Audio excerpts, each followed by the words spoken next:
Docteur Mathieu Karoui. Je dois changer ma prothèse de hanche. Pourquoi et comment faire? Alors, je vais enlever tout de suite les problèmes précoces de votre prothèse de hanche qui sont traités par votre chirurgien initialement, l'infection, la luxation, parfois la non-intégration et le décèlement de la prothèse. Et on va se positionner à distance à plus de 15 ans de votre opération. Et là, vous pouvez voir apparaître des symptômes qui peuvent orienter vers un problème en rapport avec votre prothèse. Ça peut être des douleurs, une difficulté à marcher, une sensation que la hanche ne tient pas. Donc cette douleur, c'est une douleur un peu particulière. Elle est à la marche ou à l'appui. C'est rarement au repos. Donc c'est lorsque vous vous levez d'une chaise, de votre lit, une difficulté à appuyer sur la jambe opérée, la jambe où il y a la prothèse, et difficulté à faire le premier pas, comme si votre prothèse devait se caler. Et une fois qu'elle est calée, vous pouvez appuyer, vous pouvez marcher, aller un peu plus loin. Cette douleur, parfois, elle est brutale, intense, avec une impotence fonctionnelle totale. Vous ne pouvez pas du tout marcher. Et là, c'est une urgence et on en reparlera tout à l'heure. Donc, un autre symptôme, c'est la difficulté à marcher et la raideur de votre hanche. Vous avez besoin de reprendre une canne, il y a une boiterie qui apparaît, une faiblesse musculaire, et vous avez une difficulté à monter et descendre les escaliers, difficulté aussi à de nouveau mettre vos chaussures. Parfois, vous sentez que votre membre inférieur est un peu plus court. Ça, c'est un symptôme qui peut vous orienter vers un problème de prothèse. Et enfin, un autre élément particulier, c'est ma hanche qui ne tient pas. Vous avez l'impression qu'il y a du jeu dans votre prothèse, comme si la partie du fémur, qu'on appelle la tête fémorale, sortait du bassin. Et donc, c'est un petit peu de jeu, un petit claquement, parfois des petits bruits. Et l'ensemble de ces symptômes, ça va nous faire évoquer plusieurs diagnostics en rapport avec un problème de votre prothèse totale de hanche. Soit en fait, c'est une usure de votre prothèse, c'est l'usure du plastique de la prothèse qu'on appelle le polyéthylène, comme vous pouvez voir sur cette radio, avec la partie fémorale qui n'est plus bien centrée dans la partie du bassin. Soit c'est une usure de l'os autour de votre prothèse. Et donc, vous vous retrouvez avec l'os qui s'éloigne de la prothèse sur la radio à droite et la prothèse qui n'est plus tenue. Et donc, elle bouge à l'intérieur. C'est douloureux. Et c'est là où ça donne les symptômes où elle a besoin de se caler. Je vous parlais tout à l'heure de sensation qu'il y a du jeu dans votre articulation. Là, la radio, la prothèse est luxée. Donc, la partie fémorale n'est plus dans le bassin. Et dans certains cas, en fait, elle se subluxe. Elle se met au bord et elle re-rentre. Il y a du jeu dans votre hanche et vous sentez que ça claque. Je vous parlais tout à l'heure de la douleur brutale, invalidante, c'est l'urgence. Parfois, votre prothèse, elle est défixée, elle est décellée et elle bouge. Et là, sur la radio, vous voyez, la partie dans le bassin a complètement basculé. Vous ne pouvez plus du tout marcher, c'est douloureux.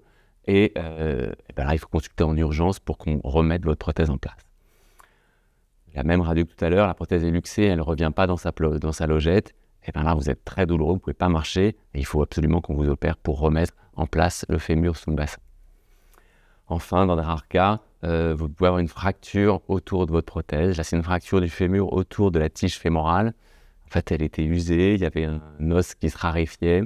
Et avec un tout petit mouvement, même un simple appui, en fait, votre fémur s'est fissuré et vous avez le fémur cassé, donc vous ne pouvez plus marcher. L'ensemble de ces symptômes, ça nous oriente vers un diagnostic précis et il faut changer votre prothèse. Comment faire? Il y a des étapes indispensables. Il faut consulter votre chirurgien. S'il n'est plus là, il a pris sa retraite, parce qu'on a plus de 15 ans de la chirurgie, son remplaçant, ou s'il n'y a pas de remplaçant, un autre chirurgien. Un bilan complet va être prescrit, donc vous arrivez avec des radios souvent. On rajoute le scanner qui est indispensable pour faire le bilan des lésions osseuses autour de votre prothèse, voir s'il y a une disparition de l'os et qui nécessitera une reconstruction. La scintigraphie osseuse est un examen intéressant, c'est ce que vous voyez ici.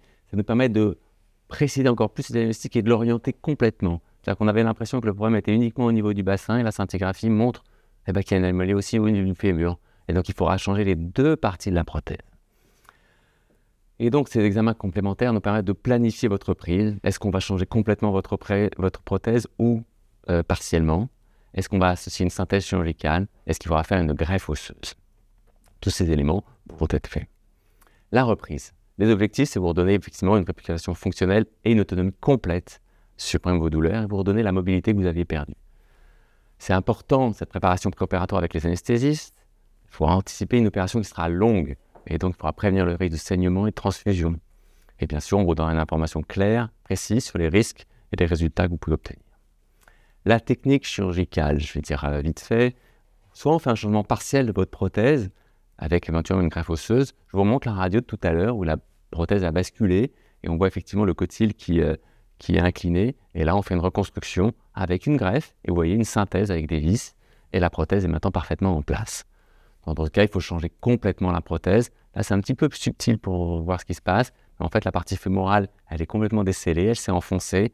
C'est très douloureux à la marche. Et là, il faut reconstruire en mettant une tige plus longue, s'appuyer sur un os sain plus bas et reconstruire également le bassin. Donc, il faudra retirer là où les parties de la prothèse qui ne fonctionnent plus. C'est parfois nécessaire de faire une autre cicatrice ou d'étendre la première. Donc, on ne parle plus de mini-cicatrice, de mini-invasif. Il faut vraiment qu'on voit bien partout pour pouvoir bien vous opérer. Si le changement est simple, vous pouvez être opéré en ambulatoire. Si c'est plus long, avec une nécessité parfois d'aller en centre de rééducation de convalescence, ce d'autant que vous avez quand même entre 15 et 20 ans de plus que lors de la première opération. Quels sont les risques? Il y a les risques communs à toute opération, les risques anesthésiques que vous connaissez, les risques de saignement, d'hématome, de phlébite. Propre à la prothèse, c'est plutôt le risque infectieux. On est autour de 1%, ça varie selon les antécédents, vous êtes diabétique ou sur les immunosuppresseurs, vous avez un risque un petit peu majoré. Et il y a un risque propre à la reprise de prothèse totale de hanche, c'est qu'on réopère une articulation, il y a un risque qu'elle soit un peu plus instable, il y a tout ce qu'on appelle une luxation qui est un peu majorée, et donc on privilégie au maximum les prothèses qu'on appelle à double mobilité, mais ça fait l'objet de notre présentation. Après, vous aurez le droit de conduire 1 à 2 mois après votre opération. La reprise du sport est conseillée, vraiment la musculation est importante pendant 1 à 3 mois. Randonnée, vélo, golf, il faudra faire attention au sport à impact. Ce sera autorisé en fonction de la complexité, une reprise partielle simple. Vous pourrez reprendre les sports à impact comme le ski et le footing. Et puis si c'était trop compliqué, on vous conseille d'être prudent. La durée de vie de nouvelle prothèse, on pourra l'estimer entre 20 et 20 ans, entre 10 et 20 ans selon les cas. Je vous remercie.